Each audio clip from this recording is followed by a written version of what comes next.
Olá, meu amigo, minha amiga, você que acompanha o programa Reavivados por Sua Palavra aqui da TV Novo Tempo todos os dias.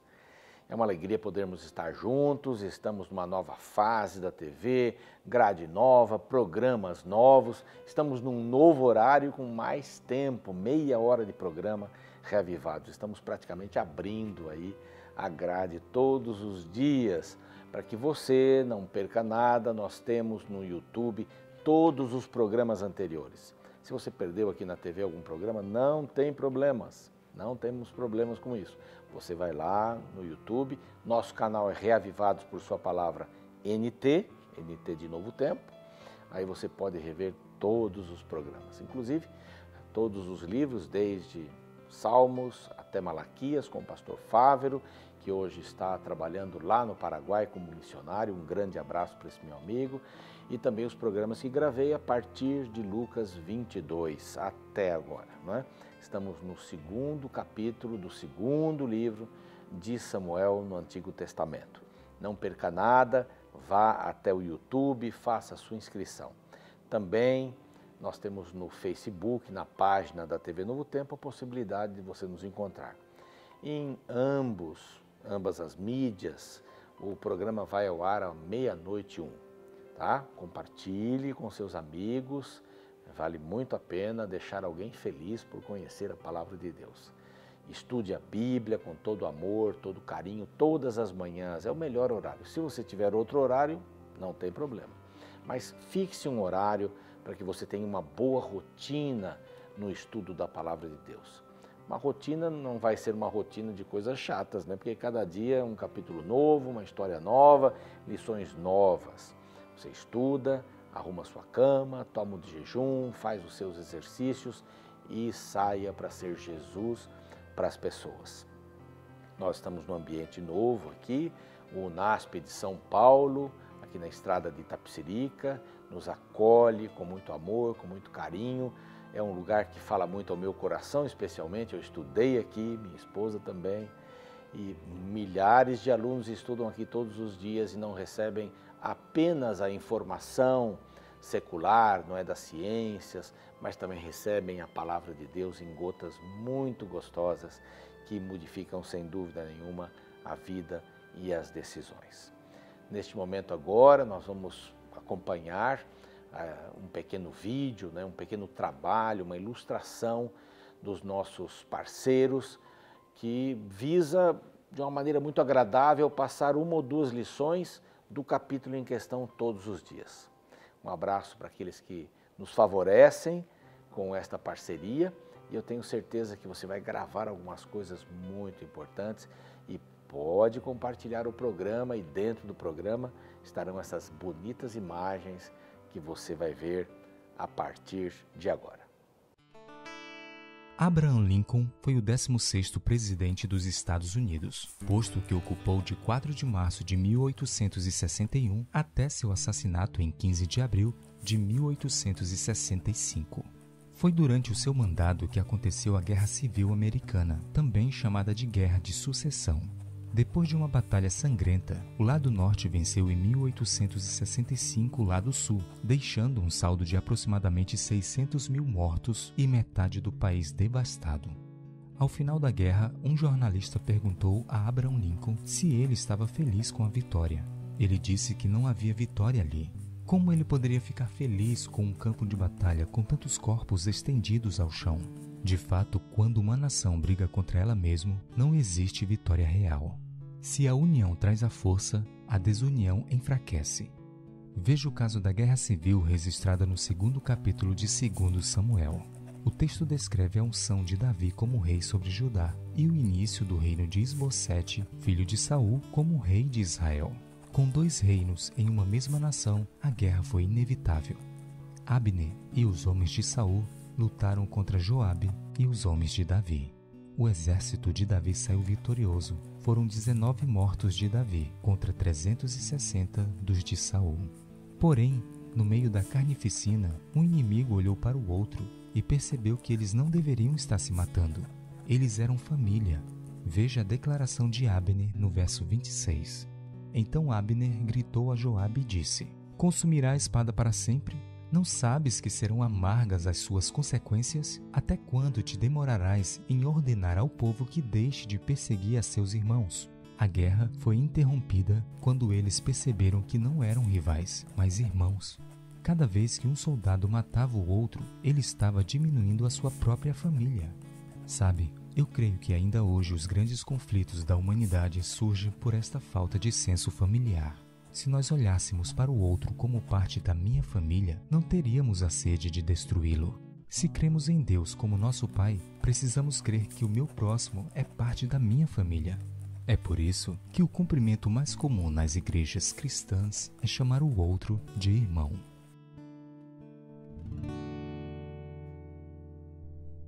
Sempre são boas lições que a gente tira, não é verdade? Bom, agora nós vamos para um intervalo para você conhecer melhor a TV Novo Tempo, o que ela faz, novos programas, e eu espero você aqui com o segundo capítulo do segundo livro de Samuel.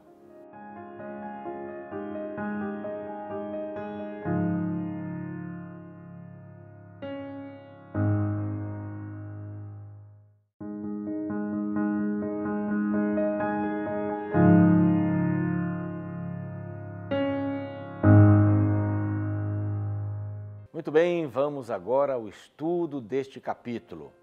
Na sequência, no capítulo anterior, nós vimos que Davi chora bastante pela morte de Saul e de Jonatas. E diz uma das frases mais lindas da Bíblia, que o amor que ele possuía por Jonatas, mais do que um irmão, mais do que o amor que ele podia dedicar para as mulheres. Aqui não está falando em nada físico, Aqui está falando num sentimento que você e eu não temos. Nós não temos amor. O amor é de Deus. Lá na primeira carta de João nós encontramos isso no capítulo 4, Deus é amor e o amor é de Deus. Não é propriedade humana. Nós não temos amor naturalmente. Nós dependemos de Deus para amar. E aqueles que achavam que 1 aos Coríntios, capítulo 13, falava do seu amor, estão muito enganados, porque ali está falando do amor de Deus, o amor sublime, que tudo crê, tudo suporta, tudo espera, não arde em ciúmes. Esse é o amor de Deus, Muitas pessoas acham que é importante ter ciúmes no relacionamento, Um pouco de ciúmes é bom, pastor. Eu sempre digo assim, nada de ciúmes, zero ciúmes. Zelo é uma coisa, até em espanhol zelo, ciúmes, Mas zelo em português é uma coisa e ciúmes é outra coisa. Nós não devemos ter ciúmes de ninguém porque não somos donos de ninguém. O sublime amor liberta o objeto do seu amor. Então é uma linda frase essa que a Bíblia traz a respeito do cântico de Davi, ultrapassando o amor de mulheres. É muito sublime. Então, neste capítulo agora, no capítulo 2, depois dele saber da morte de Saul, saber da morte de Jonatas, chorar a morte de ambos, isso eu mencionei, importante, estava dando um exemplo, porque ele não estava soltando rojões, não estava feliz pela morte de Saul, era o rei de Israel, ele respeitava o rei, morreu de uma forma assim horrível, ele se suicidou. Mas aqui apareceu alguém contando uma história diferente. Essa pessoa infelizmente foi morta porque tinha outros interesses ali e demonstrou isso nas palavras. Mas depois desse momento, Davi agora é o rei de Judá. Ele foi levado como rei para Judá. Quem escreve já sabia da separação entre Judá e Israel. Isso aconteceu no final do reinado de Salomão, que nós vamos ver mais para frente aqui, Salomão já começa a aparecer em algum momento aqui, como filho de Davi. E isso acontece, e quem escreve já está prevendo alguma coisa, falando lá o reino de Israel e o reino de Judá. Então Davi é aclamado rei de Judá. Davi pergunta ao Senhor, bom, agora ele morreu, eu fui ungido rei, agora que ele morreu, o que é que eu devo fazer? Para onde eu devo ir? Onde eu vou ser entronizado como rei? Então Davi tinha esta visão de pedir a Deus para ir encaminhando a sua vida. Ele podia ter se autoproclamado rei, Aí eu já fui, este homem está abandonado por Deus, e o próprio Samuel, não sei se você se lembra, mas eu já disse aqui que o próprio Samuel disse para Saul, Saul, a partir de agora Deus não está mais com você, ó.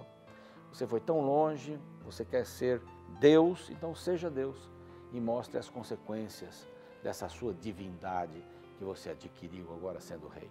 Ele já tinha sido colocado de lado.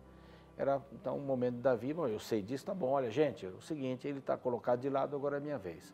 Não, Davi esperou exatamente o momento certo. Tem muita gente que se antecipa. Minha mãe tinha um ditado, diz assim, tá com pressa, vai comer arroz cru. O arroz não está pronto, você já quer comer. Não, tem que esperar o tempo para o arroz ser cozido, né? E ser bem mastigável e entrar com prazer, com alegria, né? Arroz duro é difícil comer, né? Então, quem tem pressa, come cru. Davi não teve pressa, esperou o momento certo. O momento em que ele estava talvez mais maduro. Uma pessoa precisa amadurecer para fazer certas coisas na vida, né? Não se case cedo, você tem que estar mais maduro. Não se case depois de um rompante de paixão, de um namoro curto. Espere o tempo passar. Também não espera 4, 5 anos de noivado, né? Outro dia encontrei uma pessoa e disse, são noivos, quando vão casar daqui 5 anos. Poxa, daqui 5 anos, vocês já estão noivos há um ano e tal, mais 5 anos. É muito tempo de noivado, né? Também é meio complicado, mas cada um sabe de si. Esse foi só um palpite aqui, né? Mas Davi soube o seu tempo. É bom saber o tempo da gente. Bom, aqui ele vai ser aclamado rei. E Deus lhe diz assim, olha, você deve ir para Hebrom. E Hebrom se tornou um lugar importante, né? Já era, e se tornou um lugar importante aqui para Davi. Ele subiu com as suas 2 mulheres, diz o verso seguinte. No verso 4 diz que vieram os homens de Judá e o ungiram rei, novamente. Ele já tinha sido ungido por Samuel. E ungiram, e a partir daquele momento ele era o rei de Judá. E informaram Davi que os homens de Jabes de Gileade, então você vai entender aqui que estes homens fizeram um sepultamento de Saul com dignidade, não é? Porque Saul era benjamita, esses homens eram de Benjamim.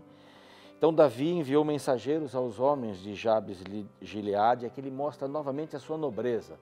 E diz assim, benditos do Senhor sejais vós, por esta humanidade para com o vosso Senhor, para com Saul, pois o sepultastes.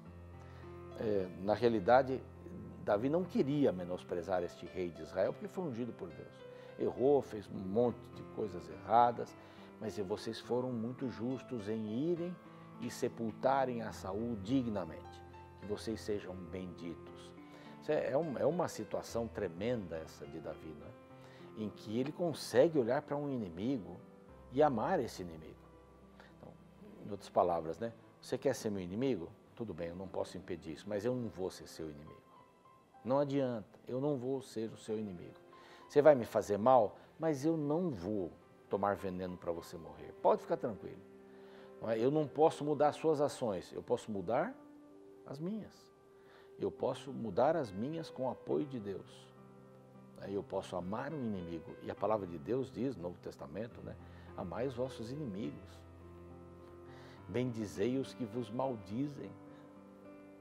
Isso é muito difícil. Isso a gente só consegue se Deus estiver no coração. Porque, como eu disse aqui, a gente não tem amor. A gente tem que pedir o amor de Deus, inclusive para amá-lo. Se eu tenho que pedir o amor de Deus para amá-lo, porque o meu é imperfeito, e Deus pode me dar esse amor, quanto mais eu devo pedir este amor para amar o meu cônjuge, esposo, marido, para amar os meus filhos e para amar os meus inimigos. E aqui então Davi é ungido rei, estava lá como o rei de Israel, o rei de Judá, digo melhor, e Abner, lembram-se de Abner? Abner é aquele que estava dormindo do lado de Saul, quando Davi, não é, e Abisaí entraram dentro do acampamento que Saul estava levando lá 3.000 soldados para matarem, encontrarem Davi e matarem. Eles entraram ali e tinha lança e pegaram água, lembra-se, né? De Saul, e depois Davi fala com Abner, é esse Abner que Davi o criticou, né? E disse, você não cuidou bem do seu senhor, aí olha o que eu tenho em minhas mãos aqui. Esse Abner ele volta, Abner era primo de Saul, então ele volta para Israel e ele faz Isbosete, um filho de Saul, rei. Olha só, verso 8, Abner, filho de Ner, capitão do exército de Saul, tomou a Isbosete, filho de Saul, e o fez passar a Manaim, e ali o coroou como rei. Ele tinha 40 anos, esse rapaz. Foi coroado, mas era um medroso. Ele temia tremendamente Abner. Abner era um homem de guerra, um homem que falava alto, né? Um homem forte, né? Era parente também dele, como primo de Saul, era um primo segundo, né, de Isbosete. E este rei, um rei fraco, tinha 40 anos e reinou por 2 anos. Era um rei que consultava Abner para tudo. Então, Davi teve uma batalha em relação a Isbosete e vence. Saiu Abner, verso 12, com os homens de Isbosete, filho de Saul, e saiu Joabe, filho de Zeruia, que estava lá como comandante dos exércitos de Davi, e se encontraram. E eles se encontraram num lugar onde estavam divididos por um açude e decidiram fazer uma batalha diferente. Vamos batalhar assim, 12 do meu lado e 12 do seu. Lutam, depois vem mais 12 e lutam, e assim ficaram, e a Bíblia diz que eles ficaram até o outro dia fazendo essas coisas. Seguiu-se crua peleja, diz o verso 17, naquele dia, porém Abner e os homens de Israel foram derrotados diante dos homens de Davi.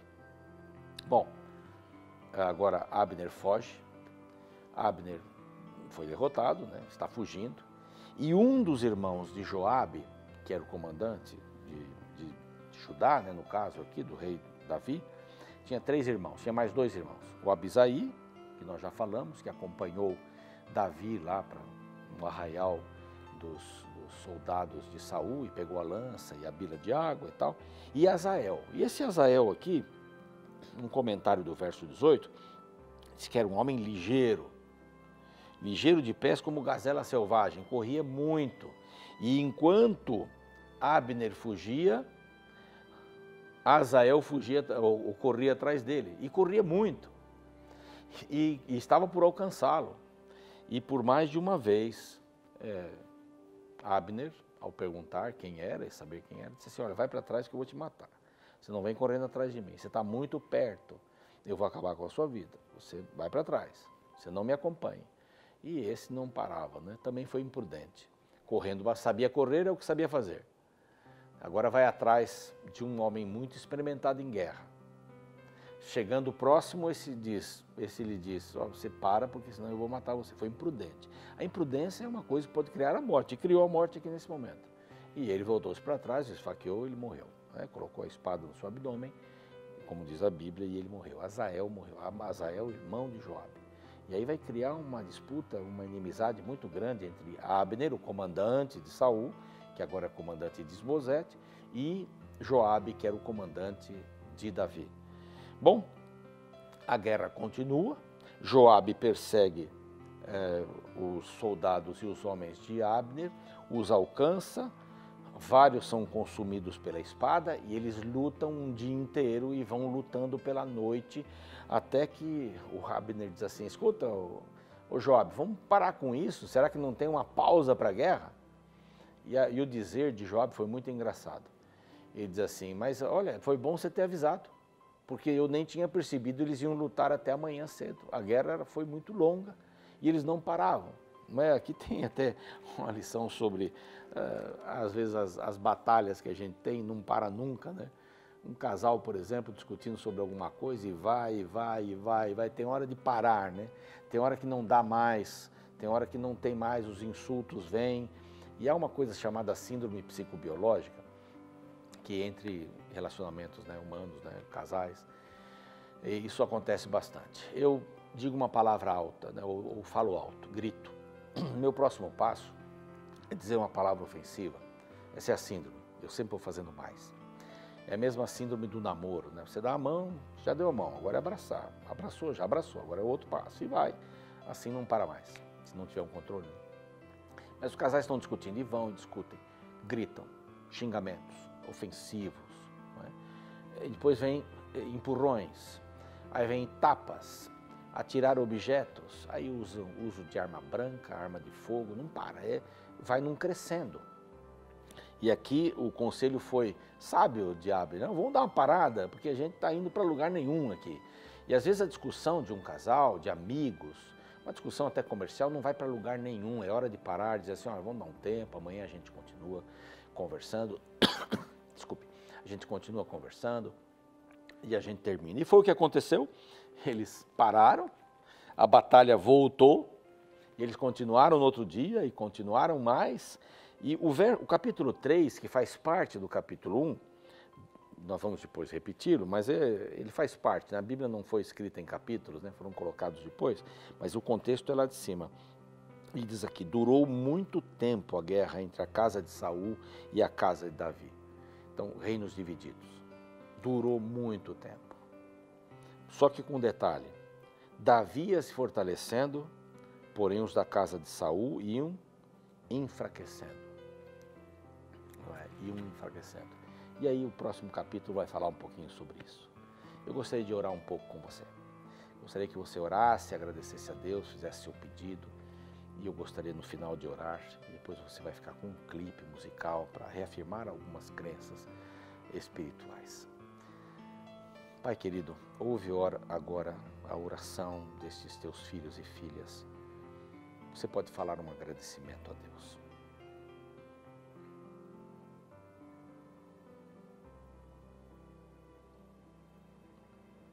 Agora, você pode mencionar a Ele um pedido que está no fundo do seu coração, o nome de alguém que você ama, que gostaria que tomasse uma decisão em algum aspecto da vida.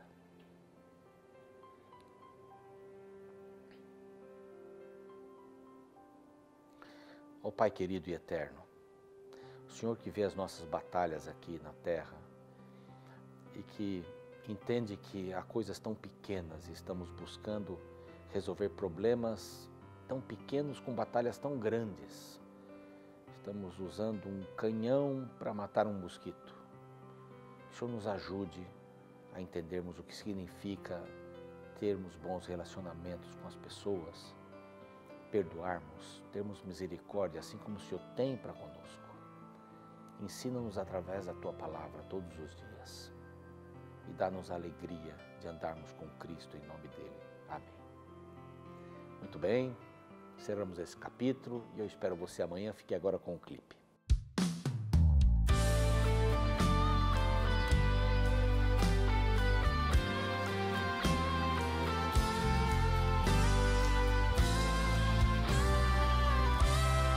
Quando um sonho precisa acontecer, quando os planos demonstram-se impossíveis, confia no Senhor.